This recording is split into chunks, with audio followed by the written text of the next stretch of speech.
You've been through quite an ordeal with COVID, and I found your story very interesting. I thought it really emphasized how serious this can actually get for people, particularly now that we're sort of getting towards like the end of lockdown, where people are getting a bit bored, and I think a lot of people are sort of maybe taking it less serious because they're not as anxious or scared as when it started. So I think actually hearing your story would be very interesting, just to kind of like emphasize to people how serious it can get for people, and people who are young, fit and healthy like yourself. Yeah, absolutely.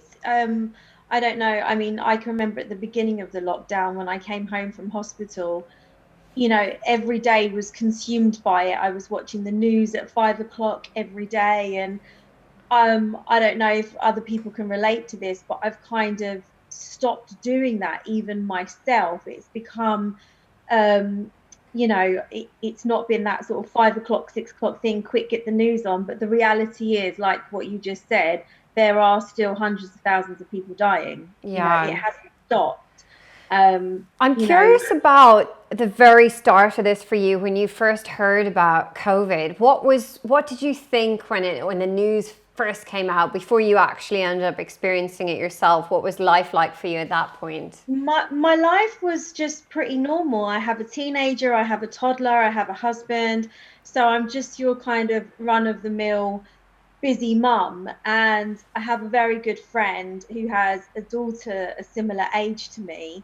And I can remember, we WhatsApp and chat all the time. And I can remember we didn't actually comprehend the seriousness of it at all.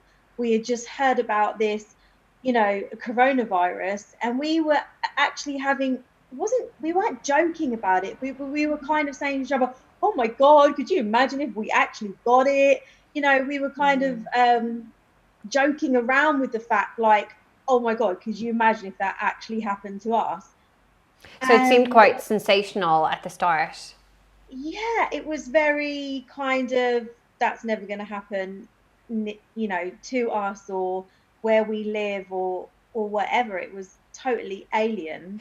And And when you actually got coronavirus, that was before the lockdown started, was it? yeah, I got ill, and What was the very first symptom that you noticed? the very first symptom was muscle ache. It was like having the flu, but worse. And I can remember being out, and I was socializing at the time. And as I was sat at the dinner table, every muscle in my body ached. I can remember saying to my mum, even my toes are aching, like even my toes were aching. So that was the very first symptom. So at this point, there was no coughing, there was none of this taste stuff or a loss of smell. It was literally just your body aching. And did you feel Yeah. quite fatigued at this point? Yeah, it was really quite strange and really quite cunning, because even though as the days went on, I felt very, very fatigued and very unwell, it kind of went like a roller coaster. Later on in the day, I would feel like I was getting better, and I can remember getting the ironing done and putting the dinner on. And then within 2 hours, I crashed right back down again. So it was like being on a roller coaster ride, and it would give you false hope Yeah. that you're recovering. So you were able to kind of do stuff, and then you felt, oh, whatever that was that I had. Because Yeah, at this point, you didn't yeah, know it was COVID, did you? yeah. That was before. I mean, I didn't even know it was COVID until 2 days after I was admitted to hospital, Right. even though I was ill for quite some time beforehand. What did you think it might be when you got when you had those early I symptoms? was initially told, so I started to feel ill on the Saturday when I was out and about socializing with the muscle ache. And then that night and the day after, the cold shakes and the shivers came and the high temperature. And then by the Monday, it was the middle of the night, like 1 o'clock in the morning, and I had a stabbing pain in my back. And it was so severe that Was that lower? Where was that position? Was it lower back or any particular place? it was my back. It was the middle of my back, and my husband called 111, and they sent an Uber driver to pick me up. There was no available ambulances, and I was seen immediately. in what I know now was the COVID part of the A&E. So they were already kind of preparing for what they thought was going to come. And I was in and out. I've never been seen so quickly. And I was initially told by the doctor that treated me that I had a lower tract respiratory infection, and I was given antibiotics. At that point, I know, looking back, I should have been tested. Of course, I should have been tested. And Did you suspect it was, at what point did you suspect, oh, this might be COVID? I didn't, because you just trust the professionals. You Yeah. just trust what you're being told. And I went home and I put myself around my family. Thankfully, I didn't go too far afield because I was so ill, I couldn't do anything anyway. So I wasn't even sending my daughter into nursery because I couldn't get her there. I was so ill. And then At what point did you become bedbound? So from the start of the symptoms where you had all those aches and pains, at what point did you actually feel like I have to completely rest now, I can't do anything? I would classify myself as being bedbound on Friday the 13th when they admitted me to the hospital. And the reason why I was bedbound was because I couldn't breathe.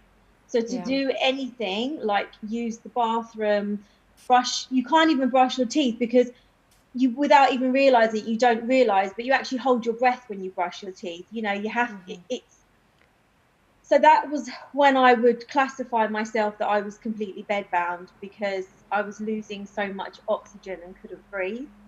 And at this point, when you were in hospital, it was still supposed to be a lower respiratory tract infection. At that point, on Friday the 13th, they put me in a cubicle and they made the decision, yes, she's showing certain symptoms, she needs to be tested.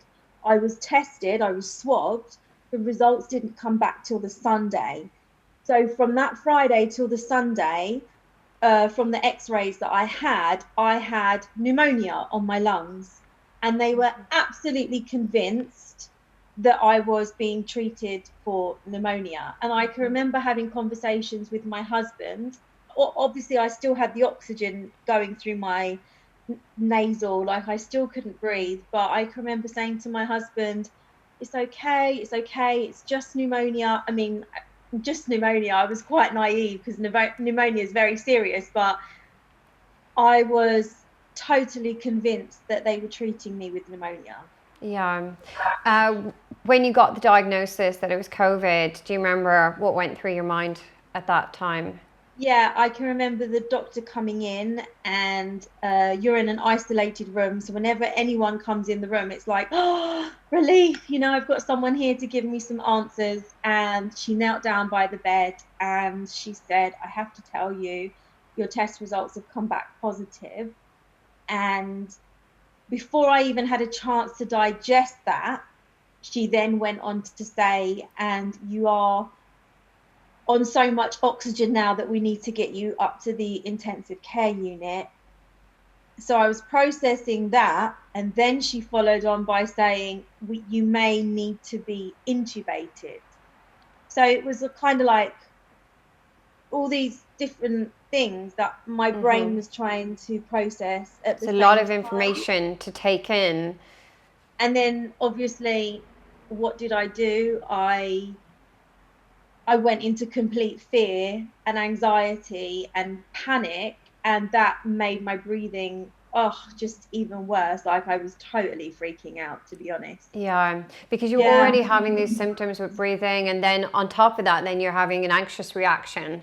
So Absolutely. So you're having even more symptoms combined with the very real symptoms you were already experiencing. Do you remember having to try to cope with that anxiety at the time? What did you do, or how did you cope with that psychologically? They gave me lots more oxygen. So the oxygen, they turned that right up, and that helped with the breathing. And the way that I coped with it, I think I was just, I do have faith. So I think I was just having conversations with God in my head, to be quite honest. And was that something that you felt was the thing that you needed to turn to at that point, just to help you cope? Oh yeah, definitely. And did you believe you were going to die?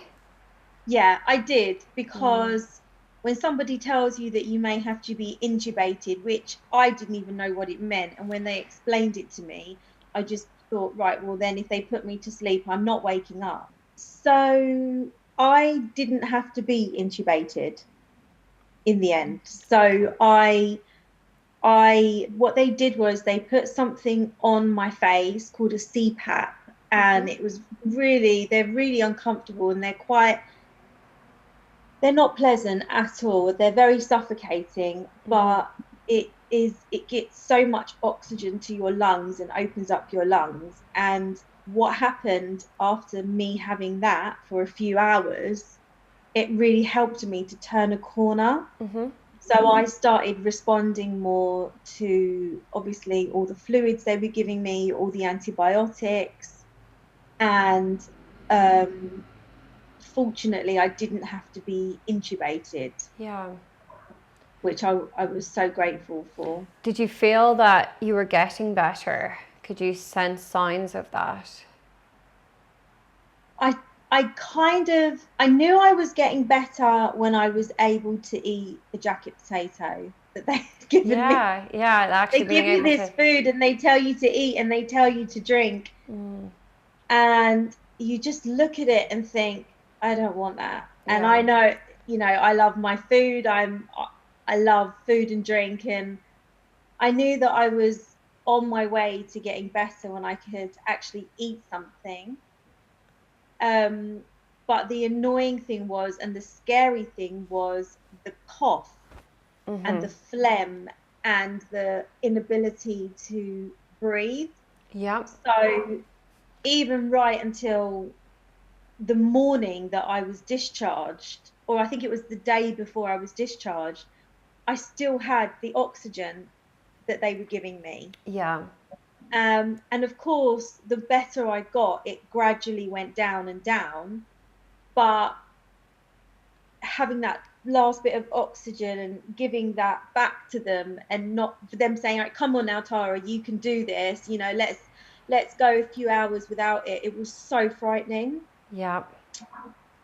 So you felt you couldn't breathe on your own. You were very reliant No, on this device. no, and you get yourself in such a state. I was getting myself so worked up, like to get from the bed, when they took the catheter out, and I was trying to get from the bed to the toilet, which was literally right there. And you've got to bring your oxygen tank with you. And if you take it out, you can't breathe, and it's very traumatic. So, yeah, it wasn't pleasant at all. The cough, how soon did the cough start? From when you started having the aches and pains symptoms to when that really difficult cough started? How long did that take? So the aches and pains started on the Saturday. I didn't develop a cough Wednesday till probably the Wednesday or Thursday. And the cough was nothing painful, or it wasn't a problem. It was just a little bit of an irritating cough. And I really didn't think that it was anything to be too concerned about. And then it was the Friday when my husband came home from work. He was home for an hour, and the cough went from being a tickly sort of annoying cough to a cough where I couldn't draw breath and I couldn't breathe. And I had all this stuff inside me that I needed to get out, and it was revolting. Yeah. And it literally happened so quickly. Yeah. So there was no indicator for you to self-isolate or to try and stay away from people. Did you end up passing it on unknowingly to other people? Yes, I did. I did. I've thought about the ratio of people that I was around, and I've totaled it up to 6 people that I know. Yeah. That's just that I know. So there could be potentially 3 or 4 that I'm unaware of. But I totaled it up to people that I was around, and it totals to about 6 people that I passed it on to. What was that like for you to add up those numbers and figure out that you had passed it on to a number of people? It's really horrible because you feel like a real sense of guilt, and you feel guilty, but then at the same time you're questioning who gave it to you and Yeah. where you got it from. And Did that play on your mind a lot, trying to think back and try to figure out where yeah, you might have got it from? yeah, it did. And it's funny because the two people, thankfully, that I didn't pass it on to was my parents, my mum and dad. And I was really grateful for that. But yeah, it's horrible to think that you've been the cause of somebody else's distress or pain or, you know. When you made that video, so this video really went viral. You know, Who was the video for in the first place, and what kind of, when so you made that, what was the intention of the video? I can remember at the time that I went into ICU. I mean, all you've got is your phone, so you can't have any visitors. And I didn't even take my phone when I was being taken off in the ambulance. My husband said that he ran out and said, her phone, make sure she's got her phone. You know, it was the last thing on my mind, but Yeah. obviously it was important for him to be able to contact me because he had been told by the paramedics, that's it now, you and the girls in this house need to self-isolate. So at that same time that I was in hospital, my work colleagues were having gatherings, they were going to do some work training and, you know, do different things, all work related. And a lot of them smoke. And I can remember not being able to breathe. And, you know, I used to smoke in the past when I was younger. I used to enjoy having a cigarette. You know, I would never have a lot of cigarettes, but I would enjoy the odd cigarette. And I swear, like, every time I couldn't breathe, every time I coughed, it made me think, oh my God, this must be what it feels like that people who have lung cancer or people, you know, that live like this, that can't breathe. It's horrendous. Yeah. So I made that video to my work colleagues and sent it to our WhatsApp group and just was like, you know, this is the reality. Don't take any chances. All you lot put the cigarettes down, because there was lots of smokers in the group. And I think they were so shocked by it that they shared it amongst friends. And whoever they shared it with, like, it went to a Polish group, it went, you know, it's quite a diverse, eclectic, you know, group of people that I work with from all different nationalities. So it got shared amongst their friends and their families, and then it went viral. And I can remember going to sleep one night and waking up the next day, and I had all these messages from my from my sister and my husband saying, oh my God, you are literally all over social media. Yeah. So confused. And then Because you made that video for your work colleagues to help to warn them and to try and protect them.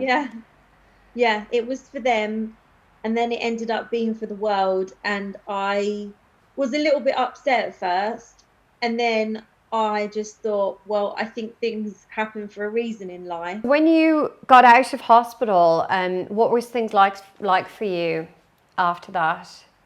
So I got out on Mother's Day, and my Great husband day took me. to be getting out on.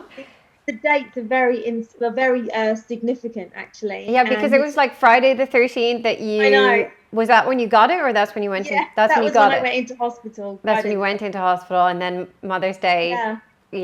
you got out. Very interesting. Yeah. So he took me straight to McDonald's because my appetite had fully recovered, and I just wanted something really, you know, bad and Had you tasty. lost taste and had you lost smell quite badly, which is the symptom that a lot of people tend to report? I think I did, but it wasn't a major, because I think I did, but because I was so ill as well, it wasn't an overriding symptom. It wasn't something that I necessarily thought was significant because I wasn't eating or drinking anyway. Yeah, You and you couldn't know, breathe, then that was, yeah, even if you had these other exactly. low-level symptoms, they're not Yeah, important when you're fighting for your life. yeah. But when I got home, it was very surreal because the country then went into lockdown. So it was do you know what, it was a whole mixture of things. It was a relief to be home. It was scary to be home because I was scared of feeling really ill at home and yet having to cope with a toddler, and oh, Tara's at home now, she must be okay. And Yeah. actually, your body takes a long time to recover from a virus. You might not have the virus anymore, but your body is still recuperating. So, and then it was also surreal because I was being contacted by lots of media as Yeah. well. And I wanted to answer people's questions on Facebook. So I was spending time messaging people, people that had taken the time to message me. I really wanted to get back to them. Yeah. So that's kind of like an extra job you had to kind of do when you're recovering from this really serious illness. You kind of ended up in this situation that you hadn't really opted into, but all of a sudden you had this kind of responsibility to then, kind of respond to people and sort of Yeah, try and kind of help others. yeah. And I think that because I had been through it and come out the other side, I think I really wanted to do that as much as I could, because I just wanted to, a lot of these comments and questions that people were sending me on Facebook were like full of fear. They were Yeah. full of fear. And it's like, how do you read that and ignore that? It was about loved ones and family members, or even about themselves and not knowing what to do. And all I could do was share my experience. Yeah. I wasn't a doctor, or I'm not a healthcare professional, but I I know that there were certain things that I probably did that I shouldn't have done. Apparently the ibuprofen is not a good thing to take when you have coronavirus, and I was actually advised to take that by the doctor, paracetamol and ibuprofen. So I thought, wow, I'd been taking something that was making myself worse. So Do you believe that the ibuprofen made you worse? I I don't really know for sure. All I know is that when I was in the ICU, one of the senior consultants said to me, "Oh wow, you was taking ibuprofen. Oh dear, oh dear." So it's but then you hear contrasting things that it doesn't necessarily make it worse. And if I'm honest with you, I still feel like even as I sit here today in June, and this has been going on since the 7th of March for me, you know, I still don't feel any wiser. I don't Yeah. still feel any more clued up about what we're all dealing with, Yeah. to be quite honest. It's such a I still new don't know, illness. am I immune? How long am I immune for? Can I still carry it?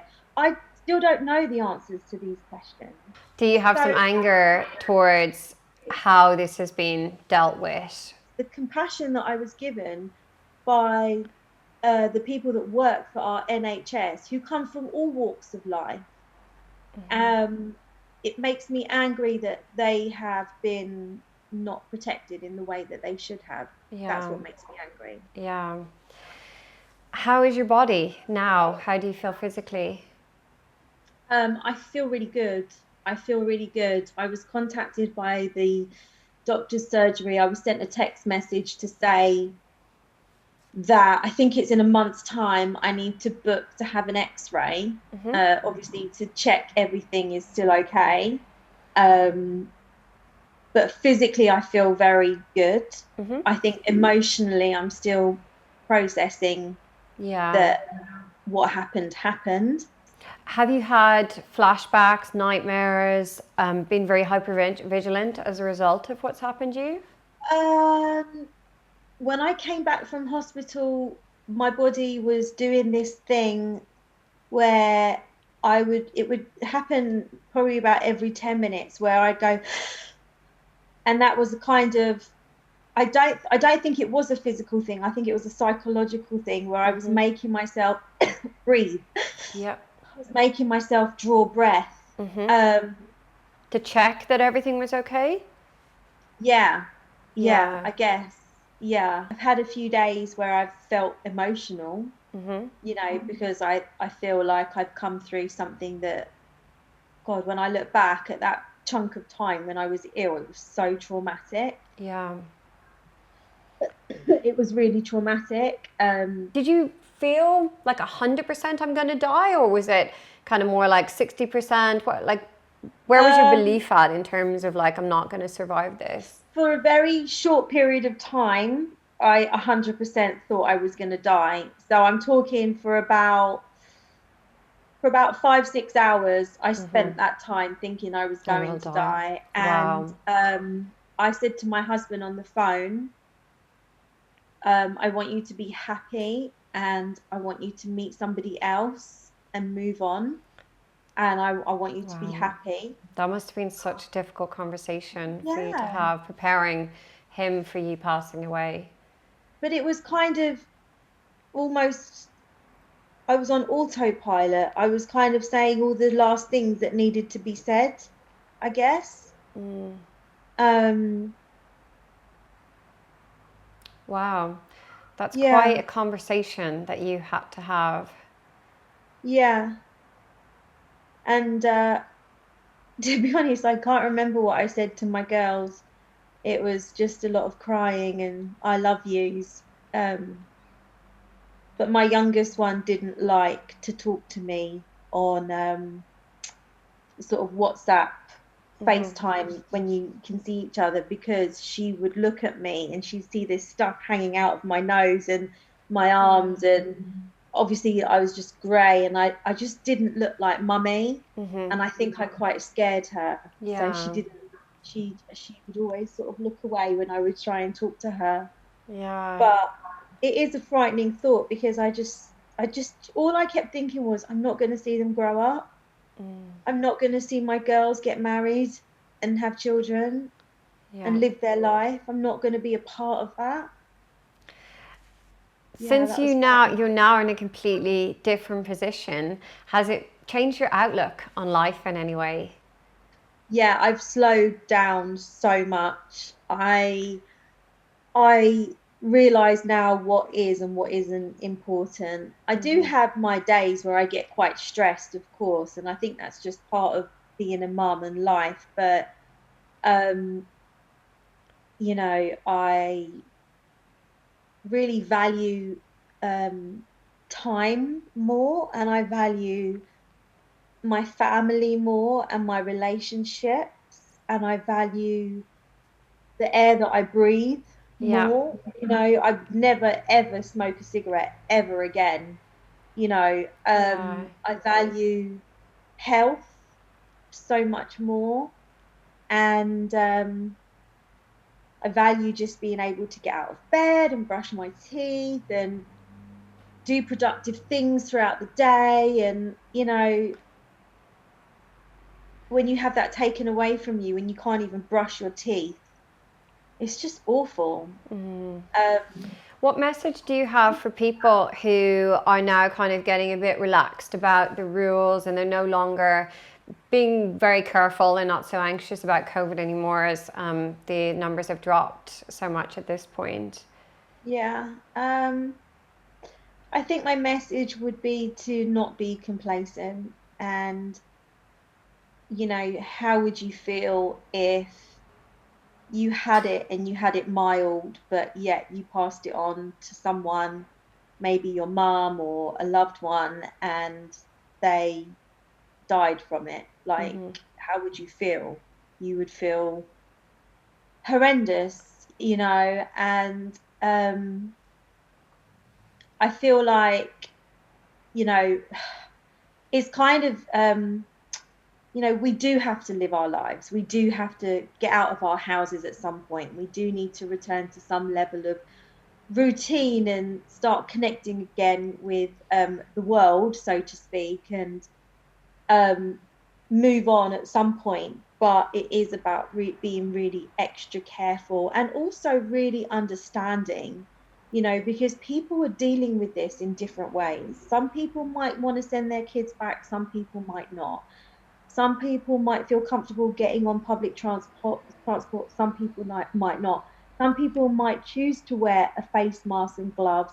Some people might not choose to wear a face mask, but just gloves. And I feel like there needs to be a certain element of respect of how each person, is dealing with this. As Boris Johnson would say, stay alert.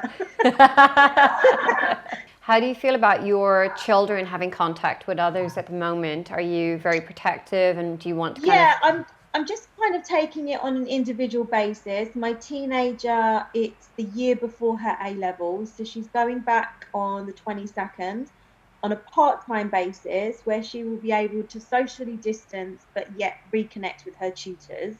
And I think that that's a really positive thing. And she's definitely sensible enough to do that. My toddler, who is 3, I've made a decision to not send her back to nursery until September. Mm-hmm. And, my reasons for doing that is because, she does want to see her grandparents now. It is nice for us to go and have walks with each other now that it's allowed. So I don't want to send her back to a setting where she could potentially get something and pass it on to my mum and dad. Like, we still have to be very vigilant and careful. Mm-hmm. So I'm kind of just trying to, trying to navigate my way through this as a mum, And a final message for people who are going through it right now, they're really struggling with the symptoms. What message would you give to them in terms of just trying to cope psychologically? Oh gosh, I was told, and it was true for me, and I passed the information on to other people, and it has been true for others as well. Day 9 or day 10 is the worst. Mm-hmm.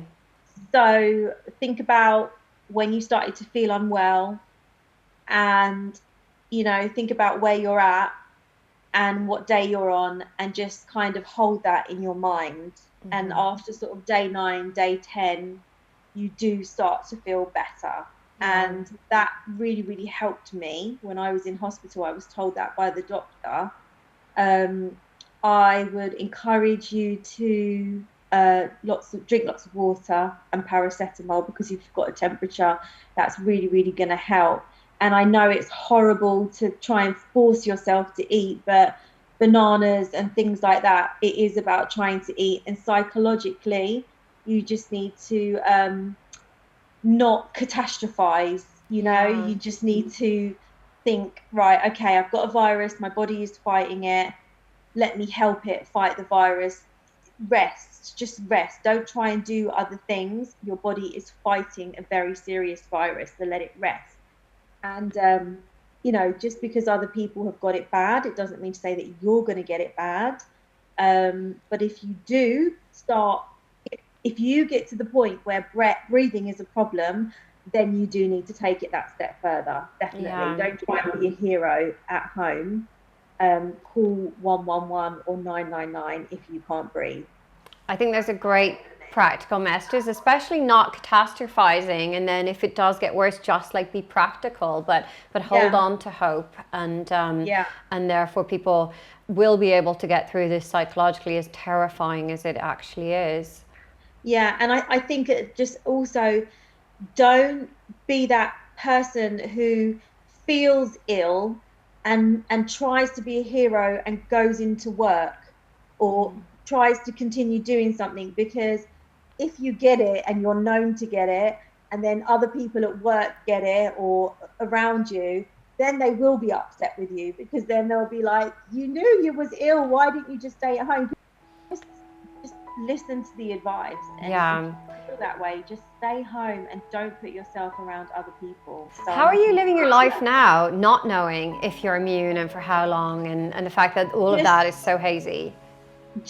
We are very much keeping to ourselves, so we've just enjoyed being together as a family. We are obviously washing hands loads and loads, and constantly cleaning. And when we go out, I don't wear a face mask, but my family does, and we wear our gloves, and just kind of doing all the staying away from touching the face sort of thing. And yeah, all the things that you would do Yeah. even if you hadn't had it. Yeah. Yeah.